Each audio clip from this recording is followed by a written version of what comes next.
Carson City, Nevada. AP. A Las Vegas city councilwoman who gained national attention for her support of armed militiamen who clashed with federal law officers during armed standoffs last decade said Tuesday she is running for governor. Republican Michele Fiore announced her plan to run at a news conference at the Italian-American Club in Las Vegas, where she talked about her political battles and said she'd bring the same fervor to fighting vaccine mandates, terrorist organizations and election fraud. Fiore, a New York City native, served in Nevada's State Assembly from 2012 to 2016, during which she opposed tax increases, supported gun rights and spearheaded a controversial proposal that would have dramatically curbed federal power to manage public lands and waters. In her ties to rancher Cliven Bundy and his family put her in a media spotlight during armed standoffs between self-described citizen militia members and federal law enforcement in Bunkerville, Nevada in 2014 and Malheur, Oregon in 2016. She gained additional attention during a 2016 run for Congress for sending a Christmas card showing her and her family armed with handguns and semi-automatic pistols.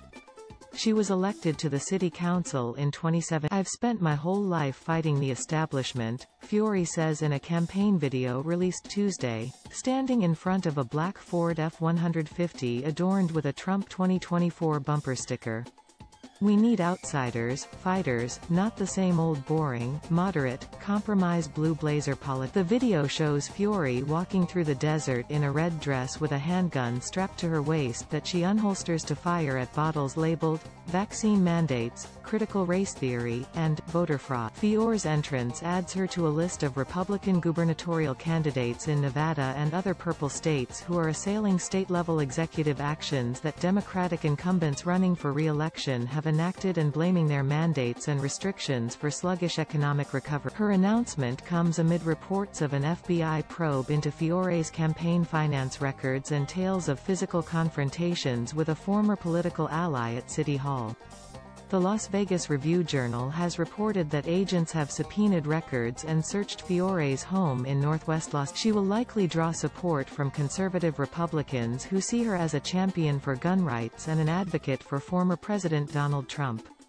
Her entrance may shift debates rightward in a race in which Heller, once known as a moderate, has refused to explicitly say Joe Biden won the 2020. Besides Fiore, Nevada's June 2022 Republican primary field includes former U.S. Senator Dean Heller, Clark County Sheriff Joe Lombardo, North Las Vegas Mayor John Lee, Reno Attorney Joey Gilbert, Gardnerville Dr. Fred Simon and venture cap. On Tuesday, Fiore, who was elected Nevada's Republican National Committeewoman in 2020, said she supported efforts to audit the state's 2020 election result.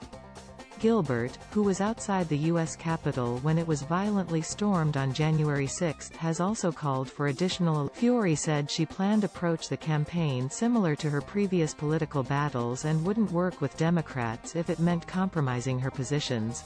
That isn't me. You'll never hear me do that. If you want that, then vote for one of my primary opponents, Fiore said. Metz as a core member for the Associated Press, Report for America Statehouse News Initiative. Report for America is a nonprofit national service program that places journalists in local newsrooms to report on undercover issues. This version corrects the spelling of Fiore's first